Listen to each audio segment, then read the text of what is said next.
രാമു ഒരു മരം വെട്ടുകാരനായിരിക്കും. ഒരു ദിവസം ക്ഷീണം കൊണ്ട് വിശ്രമിക്കുകയായിരുന്നു രാമു. അപ്പോൾ രാമുവിന്റെ ഭാര്യ സുമ അങ്ങോട്ട് വന്നു. എന്നിട്ട് ഇങ്ങനെ പറഞ്ഞു, നമ്മൾ പട്ടിണിയാകും.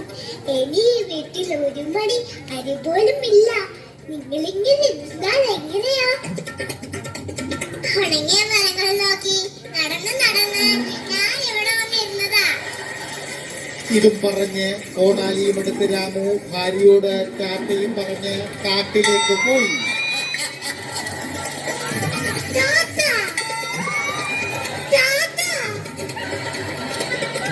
നടന്ന് നടന്ന് അവൻ പുഴക്കരയിലുള്ള മരത്തിന്റെ അടുത്തെത്തി. മരത്തിനെ ചുറ്റും ഒന്ന് നടന്നു.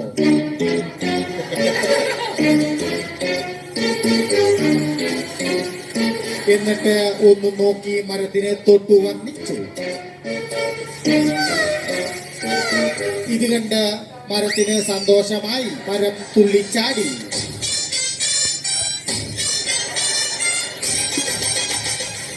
കൂടെ രാമുവും തുള്ളിച്ചാടി.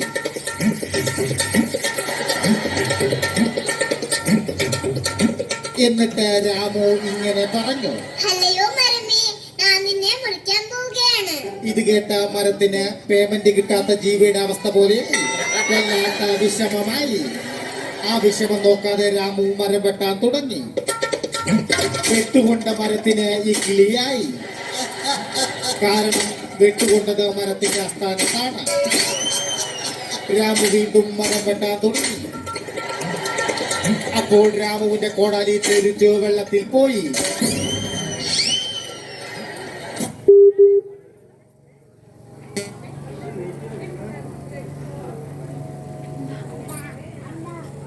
തടിച്ച് കരയാൻ തുടങ്ങി.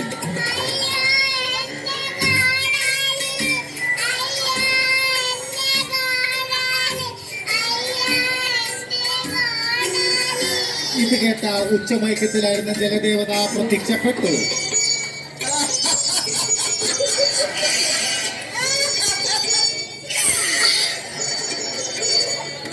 എന്നിട്ട് ജലദേവത രാമുവിനോട് കാര്യങ്ങൾ തിരക്കി. What is the problem? എന്താ പറ്റിയത്?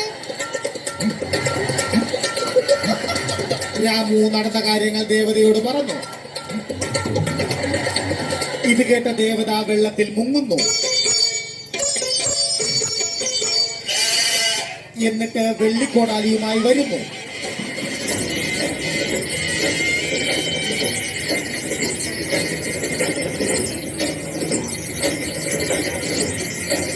രാമു, ഇതാണോ നിന്റെ കോടാലി? ഇതല്ല എന്റെ കോടാലി, ഇതല്ല. ദേവത വീണ്ടും മുങ്ങുന്നു.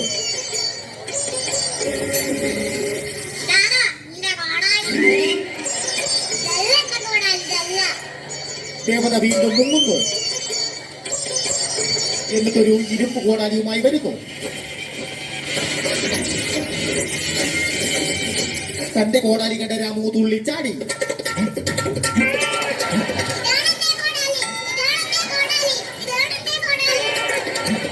രാമുവിന്റെ സത്യസന്ധതയിൽ മനസ്സിലറിഞ്ഞ ദേവത 3 കോടാലിയും രാമുവിന് നൽകി. രാമു സന്തോഷം കൊണ്ട് തുള്ളിച്ചാടി.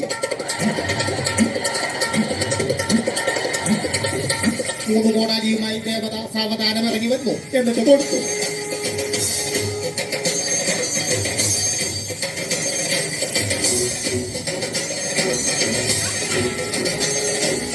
രാമു തുള്ളിച്ചാടി. ഇത് കണ്ട രാമുവിന്റെ അയൽക്കാരൻ രാമു വന്നു. എന്നിട്ട് ആ കാര്യം തിരക്കി. രാമു നടന്നതെല്ലാം വിശദീകരിച്ചു.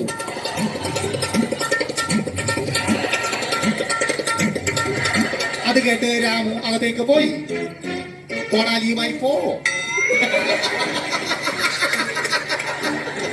ഇത് കേട്ട് കുറച്ചു നേരം ആലോചിച്ച് നിന്ന് രാമു തന്റെ കോടാലിയും എടുത്ത് കാട്ടിലേക്ക് പോയി. മരത്തിന്റെ അടുത്ത് നിന്ന് രാമു മരം വെട്ടാൻ തുടങ്ങി. ഇത് കേട്ട മരത്തിന് തോന്നി, ഏതായി വെട്ടാവൈ. മരം നിന്ന് കുലുക്കി. രാമു എത്ര വെട്ടിയിട്ടും കോടാലി തെറിച്ചു പോകുന്നില്ല. അവസാനം താമു കോടാലി തോട്ടിലേക്ക് വലിച്ചെറിഞ്ഞു.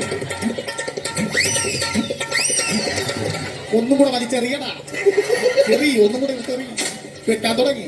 എന്നിട്ട് വലിച്ചെറിഞ്ഞു. ഒന്നും കൂടെ എറിയടാ, എന്നിട്ട് കരയാൻ തുടങ്ങി. ഇത് കേട്ട് സഹിക്കാൻ വയ്യാതെ ജലദേവത വീണ്ടും പ്രത്യക്ഷപ്പെട്ടു. എന്ത് പറ്റി? എന്തിനാ നീ വിഷമിക്കുന്നത്? എന്റെ സ്വർണ്ണ കോടാലി പുഴയിൽ പോയി അതാൻ പോവാണ്. ഞാൻ വേട്ടാവളിയാ, കണ്ട.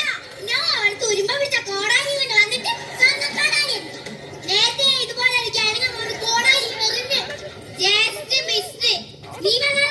കോടാലി എവിടെയാണെന്ന് നിനക്ക് കാണാം. ഞാൻ കാണാണ്. ഞാൻ കാണാണ്. ഈ നിനക്ക് ഞാൻ സ്വർണ്ണ കോടാലി തരാം. ഞാൻ കാണാണ്. ഈ നിന്നെ പരിസരത്ത് കണ്ടുപോയ കോട